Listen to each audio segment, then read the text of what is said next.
Welcome to another episode of Deep Dive Music Reactions. My name is Danny, and I react to albums that I never heard before.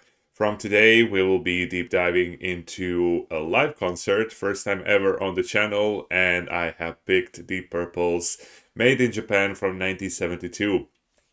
I came across this album recently when I was watching a Year in Review with Wilson from Porcupine Tree, and he mentioned that this is one of the best live albums ever made, and definitely did the best for the band as it was capturing some of the things that studio albums didn't catch. Now, I'm not familiar at all with Deep Purple, so let me know in the comments should I check their studio records as well. But I was very curious to check this one out because I got sold the idea to check it out from Steven Wilson. So, without any further ado, we'll jump into the music while we listen. Let me know in the comments what are your favorite 70s bands, what else should I check, and what are your favorite Deep Purple records that I might check on this channel. Thanks so much for tuning in. Subscribe, like, and hit me in the comments what should I check next. Let's jump into the music. Thanks for watching.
All right. Wow.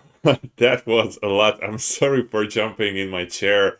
I hope I wasn't too annoying, but this was a blast. I mean, talking about riding a roller coaster without riding a roller coaster, this was, wow, really, really surprising. I did not expect to be so powerful, so energized, so fast, so colorful. I mean, this is just blasting with energy and creativity and positive emotions.